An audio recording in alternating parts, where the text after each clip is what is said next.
Welcome back students, my self मान सिंह राजपूत।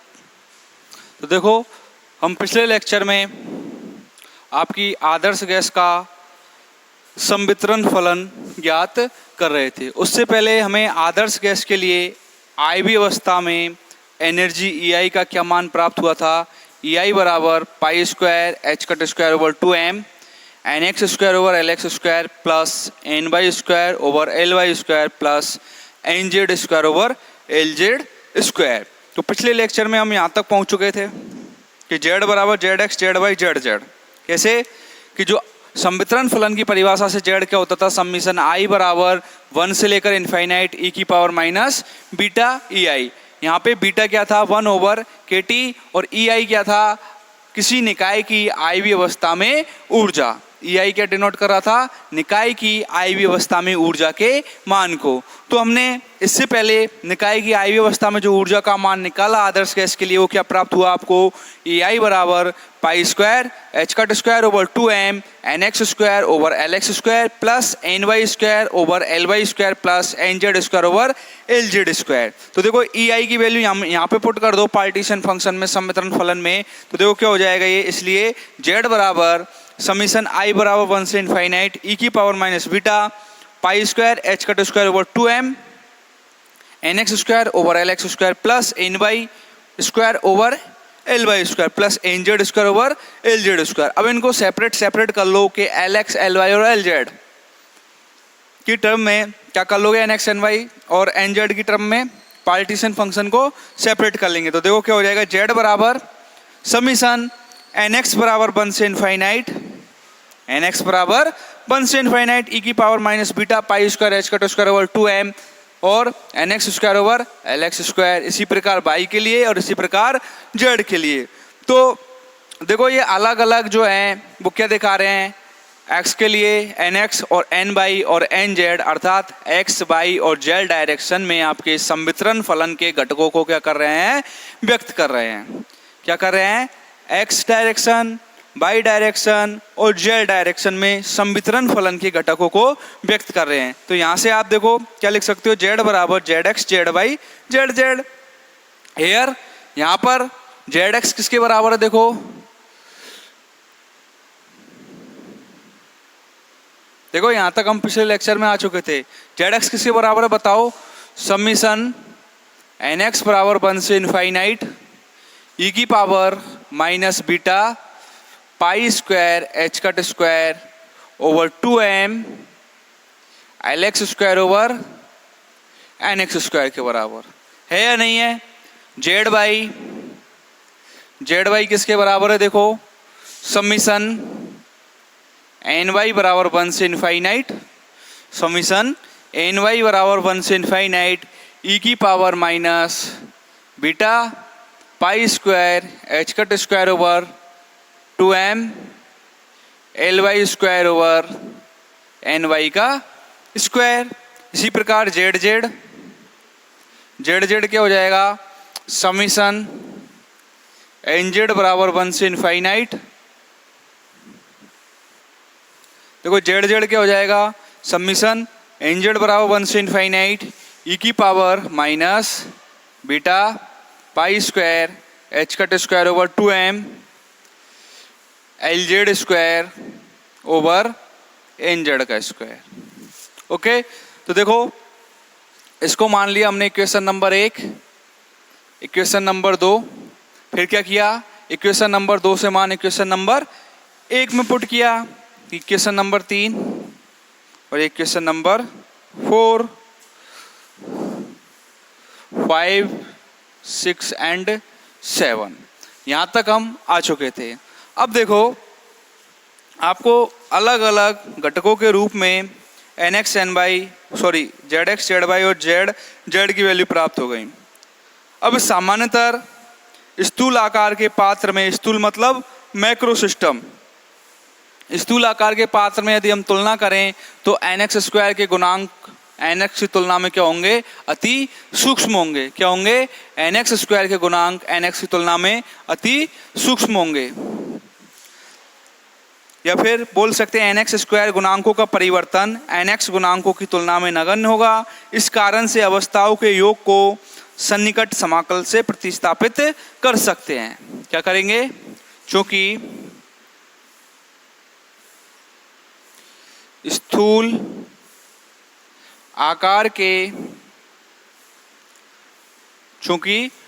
आकार के पात्र में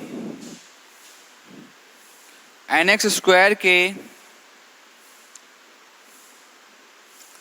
गुणांकों का परिवर्तन nx स्क्वायर के गुणांकों का परिवर्तन nx गुणांकों की तुलना में nx गुणांकों की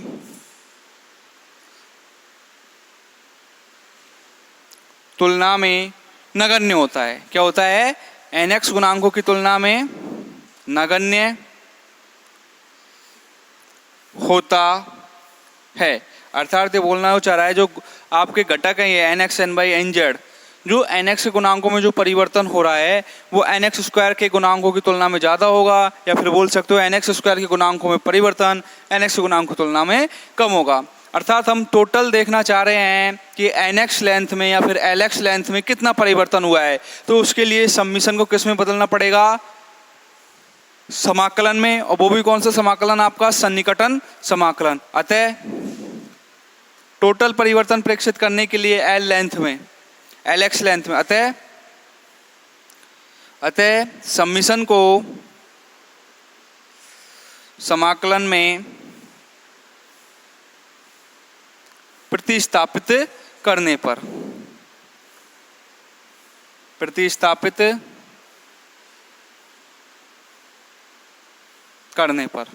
ओके क्या कर देंगे? जो आपका सम्मिशन था उसको किस में प्रतिस्थापित कर देंगे? आपके समाकलन में। किस में कर देंगे? समाकलन में। तो देखो क्या हो जाएगा, समाकलन से जो z, पहले कौन सा घटक लेते हैं? समीकरण नंबर 5 से zx वाला घटक।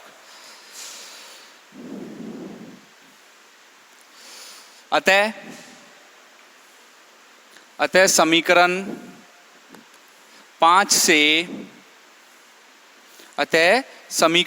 से zx वाला घटक, zx का घटक क्या हो जाएगा? देखो zx बराबर, अब सम्मिशन किस में बदल गया है बच्चों?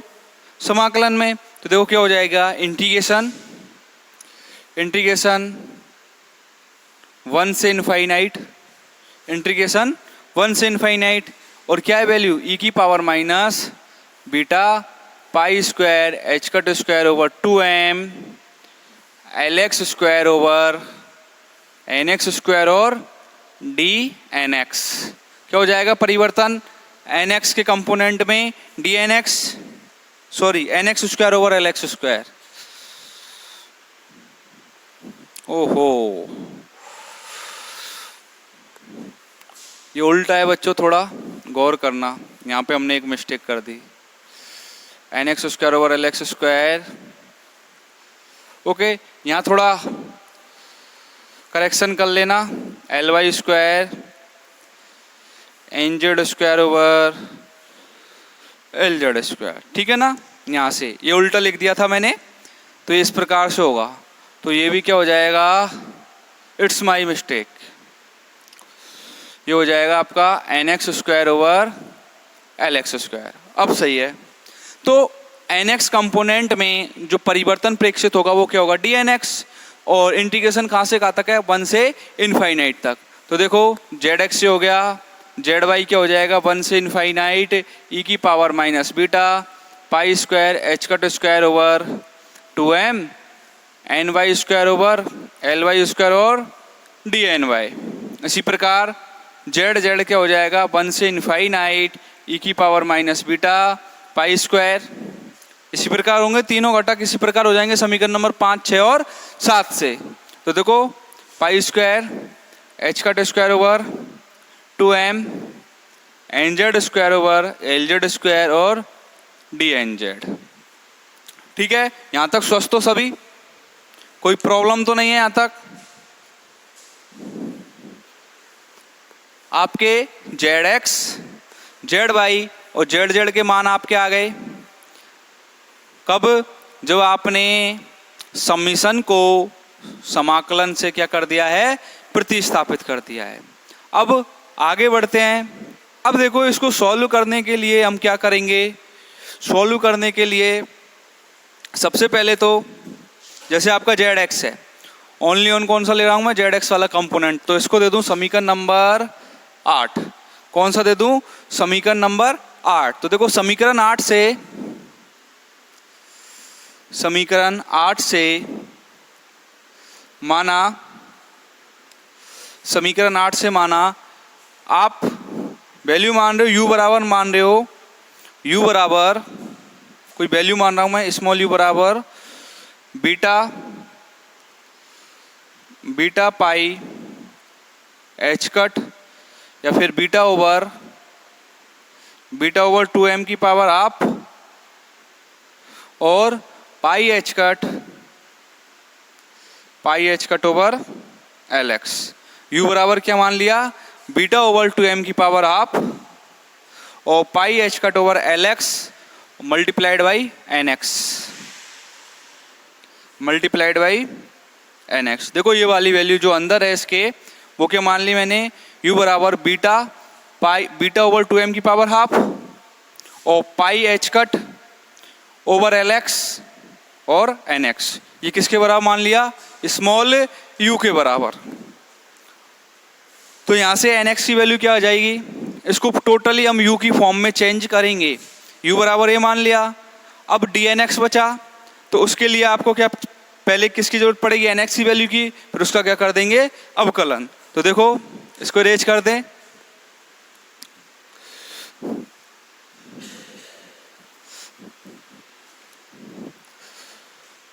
देखो यहां से, इसलिए एन एक्स क्या हो जाएगा, n x equal to 2m over beta की power half l x over pi h cut और u क्या हो जाएगा, l x over pi h cut u। तो देखो इसलिए डी एन एक्स क्या हो जाएगा, d n x equal to, अतः d n x equal to 2m over beta की power half l x over pi h cut और ये क्या हो जाएगा, डी यू। क्या हो जाएगा, डी यू। तो देखो इस वाले मान को और इस वाले मान को उठा के कहाँ रख देंगे, समीकरण नंबर 8 में। अतः उपरोक्त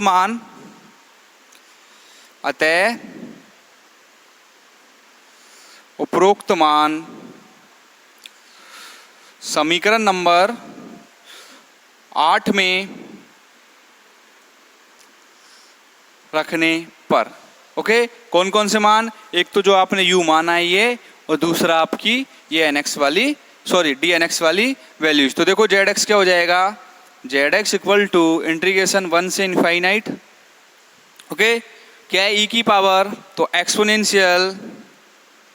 एक्सपोनेंशियल।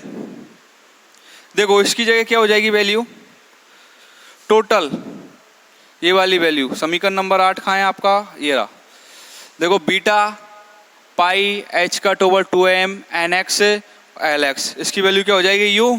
तो क्या हो जाएगा, u square exponential minus u square. और डी एन एक्स की वैल्यू देखो ये रही आपके पास, डी एन एक्स की वैल्यू क्या है, 2m ओवर बीटा की पावर हाफ, सही है, और l x over pi h cut और डी यू। ये क्या हो जाएगी, टोटल डी एन एक्स की वैल्यू। तो देखो जेड एक्स क्या हो जाएगा, जेड एक्स इक्वल टू, ये कांस्टेंट टर्म बाहर निकाल लो, 2m ओवर बीटा की पावर हाफ और l x over pi h cut integration 1 से infinite exponential minus u square d you के बराबर। ये वैल्यू आ गई। यहां तक आप सभी स्वस्थ हो, क्या आ गया। आपकी जेड एक्स बराबर 2m ओवर बीटा की power half l x over pi h cut integration 1 से infinite exponential minus u square और डी यू के बराबर। कब? जब आपने u और डी एन एक्स का मान पुट किया। ओके, यहाँ तक सभी स्वस्थ हो? कोई प्रॉब्लम? अब देखो, इसी प्रकार जेड वाई और जेड जेड भी इसी प्रकार हो जाएंगे, जेड वाई और जेड जेड भी इसी प्रकार हो जाएंगे। तो देखो, एक फिर वापस से u बराबर क्या मान लोगे? बीटा ओवर 2m की power half pi h cut over l y और एन वाई। तो सेम डी एन वाई करना है आपको। तो देखो, इसी प्रकार आपके जो वैल्यूज प्राप्त होंगी किसकी? जेड वाई और जेड जेड की, वो क्या प्राप्त हो जाएंगी? मैं लिख देता हूं।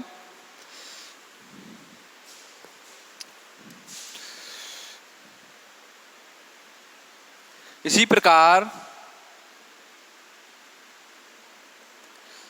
प्रकार जेड वाई तथा जेड जेड निम्न प्राप्त होंगे।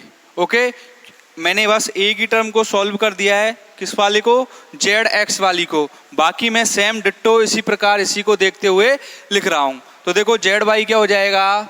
सेम होगा z y equal to 2m over beta की power half l y, l x क्या हो जाएगा? L y over pi h cut, l y over pi h cut और इंटीग्रेशन 1 से infinity exponential minus u square d u. Okay, इसी प्रकार z z भी क्या हो जाएगा? सेम 2m ओवर बीटा की power half l z over pi h cut integration 1 से infinite exponential minus u square d u. Okay, तो आपके z x z y z z की वैल्यू आ गई है जब वो आपने यू और जो भी वैल्यू मान के इसको सॉल्व किया था। तो ये समीकरण 8 से के बाद कितनी हो गई? 8, इनको लिखना भूल गए, 9 और ये 10, 8 9 10 के बाद इसको दे दो 11 12 और 13। अब 11 12 और 13 को सॉल्व करेंगे। तो देखो, सॉल्व करने के लिए उससे पहले जो आपका समीकरण नंबर 11 है, समीकरण नंबर जो 8 है, उसमें समाकलन जो निम्न सीमा है, उसकी निम्न सीमा क्या है? nx बराबर 1 के लिए जो u का मान आता है वो क्या आता है? बहुत ही अत्यल्प आता है। u का मान क्या आता है? अत्यल्प आता है। यदि यहाँ से nx बराबर nx की वैल्यू देखते हो, nx यहाँ से देखते हो इस समीकरण से, समीकरण नंबर 8 के लिए जो लोअर लिमिट है nx बराबर 1, उसके लिए इस समीकरण से nx बराबर 2m ओवर बीटा की power half lx over pi h cut u, उससे जो u का मान आता है वो क्या आता है? बहुत अत्यल्प आता है। इसलिए nx बराबर 1 के लिए u बराबर क्या माना जा सकता है? 0। nx बराबर क्या बोल रहा हूं मैं? nx बराबर 1 के लिए u क्या माना जा सकता है? 0। तो देखो, nx बराबर 1 के लिए u बराबर 0, अर्थात ये लिमिट क्या डिनोट कर रही है? nx बराबर 1। तो इसके लिए u बराबर 0, तो nx बराबर क्या हो जाएगी? 0। तो लिमिट किस में कन्वर्ट हो जाएगी? अब 0 से इनफाइनाइट। इसी प्रकार ny बराबर 1 के लिए u बराबर 0, तो 0 टू इनफाइनाइट, ये भी 0 टू इनफाइनाइट। तो ये जो लिमिट्स हैं आप किस में कन्वर्ट हो जाएंगी? 0 टू इनफाइनाइट। चूंकि nx बराबर 1 के लिए u बराबर 0। ओके, nx बराबर 1 के लिए u बराबर 0।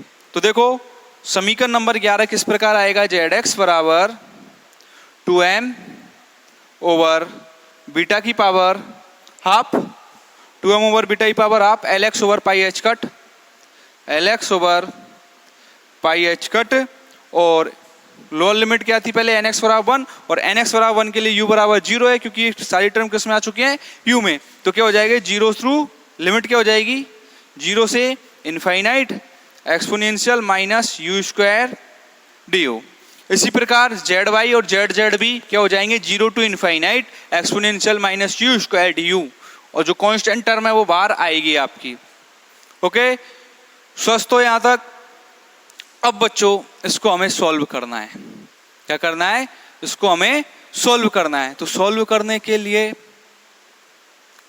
गामा फंक्शन के बारे में आप जानते हो या नहीं, तो गामा फंक्शन के बारे में आपको बता देता हूं। ये सॉल्व होगा आपका गामा फंक्शन से। कौन से फंक्शन से, गामा फंक्शन। देखो गामा फंक्शन क्या होता है, इंटीग्रेशन 0 से इनफाइनाइट, फॉर्मूला होता है 0 टू इनफाइनाइट एक्स की पावर m ई की पावर माइनस अल्फा एक्स की पावर n डी एक्स बराबर 1/n gamma m plus 1/n over alpha की पावर m प्लस 1/n के बराबर। ठीक है ना, x की पावर m ई की पावर माइनस अल्फा एक्स की पावर n डी एक्स बराबर 1/n gamma m plus 1/n और अल्फा की पावर m प्लस 1/n। ये साइन जो है आपका, ये साइन है गामा का। क्या साइन है, गामा का। तो देखो इसको कंपेयर कर लो इससे, अंदर वाली क्वांटिटी है ये। तो यहाँ पे देखो x की पावर m, तो क्या है, x की पावर m तो 0 है, m का मान 0 है। e की पावर, ये रहा एक्सपोनेंशियल, e की पावर माइनस अल्फा एक्स की पावर n माइनस अल्फा का मान क्या है 1 और x क्या है आपका u, तो n बराबर क्या है, देखो इसकी पावर कितनी है 2, तो m बराबर 0, n बराबर 2 और अल्फा बराबर क्या है 1 है। तो देखो कंपेयर कर रहा हूं मैं, इसको इरेज कर दूं इससे पहले।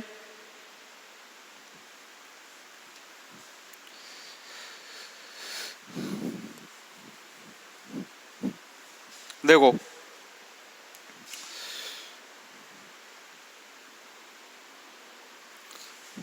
कंपेयर करने पर या जेड एक्स बराबर देखो क्या हो जाएगा, या फिर कंपेयर करने पर, कंपेयर करने पर किससे, इसको करो जेड एक्स को गामा फंक्शन से। तो देखो m की वैल्यू क्या है, यहाँ पे 0 है, m बराबर क्या है 0, n बराबर 2 और अल्फा बराबर क्या है 1 है। फॉर्मूले में अप्लाई कर दो। तो देखो जेड एक्स बराबर क्या हो जाएगा, जेड एक्स बराबर, ये कांस्टेंट टर्म बाहर चली रही है पहले से ही, तो क्या हो जाएगा ये 2m ओवर बीटा की power half, 2m over beta की power half lx over pi h cut, lx over pi h cut. और अब इसको सॉल्व करेंगे इस वाली टर्म को। तो देखो ये वाली टर्म किससे सॉल्व होगी, गामा फंक्शन वाले फॉर्मूले से। तो क्या हो जाएगा 1/n मल्टीप्लाइड बाई n की वैल्यू कितनी है 1/2 गामा m की value 0, m plus 1/2 m plus 1/n। तो m प्लस 1 और n की वैल्यू कितनी है 2 और अल्फा क्या है 1 की पावर वही m plus 1/n।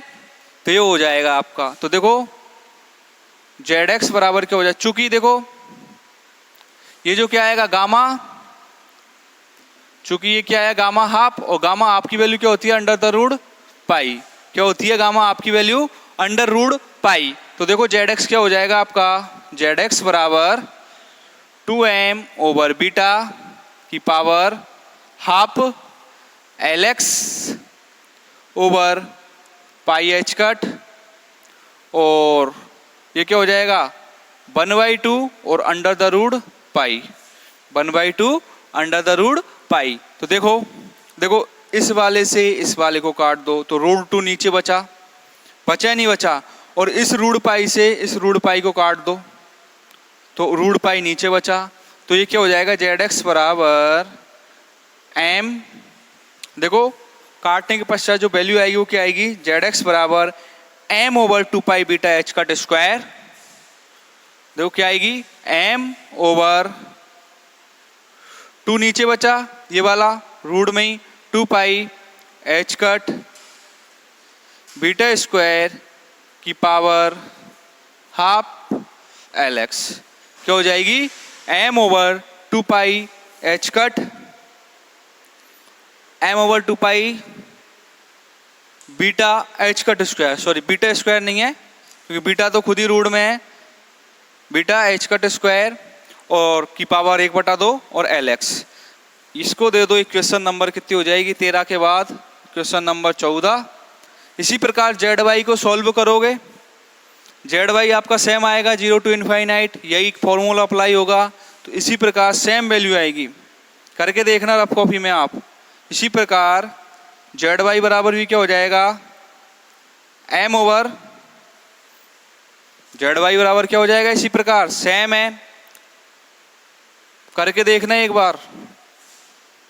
M over 2 pi beta h cut square की पावर हाफ, अब क्या हो जाएगा एल वाई, समीकरण number 15। Z Z Z Z क्या हो जाएगा देखो, M over 2 pi beta h cut square की पावर हाफ और एल जेड, समीकरण नंबर 16। ठीक है स्टूडेंट्स, यहाँ तक सभी स्वस्थ हो। हमने गामा फंक्शन से इसको सॉल्व कर लिया, तो जेड एक्स जेड वाई और जेड जेड के मान हमको समीकरण नंबर 14, 15 और 16 से हमको प्राप्त हो चुके हैं। अब जो आपकी पहली इक्वेशन आई थी जेड बराबर z x z y z z, तो देखो पहले इससे पहले इसको इरेज कर रहा हूं मैं।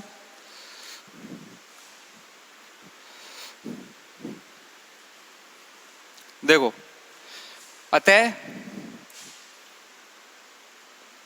जेड बराबर क्या था जेड एक्स जेड वाई और जेड जेड। तो समीकरण नंबर 14, 15 और 16 से मान रखने पर समीकरण 14, 15 व 16 से मान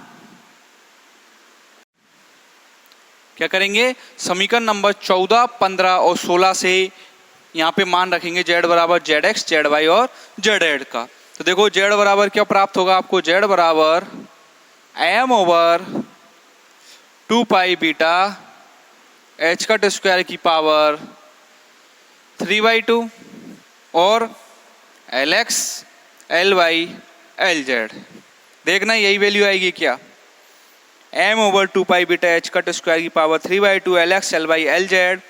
चूँकि जब हम एल एक्स जो पात्र माना था उसका आयतन क्या था, बी बराबर एल एक्स एल वाई और एल जेड। देखो चूंकि पात्र का आयतन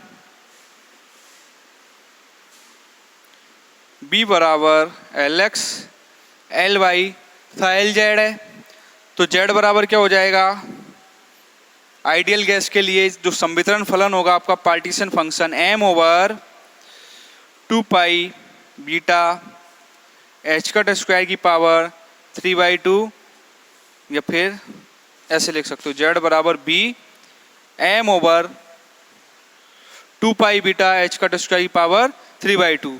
ये कहलाएगा आपका आदर्श गैस के लिए संवितरण फलन, पार्टीशन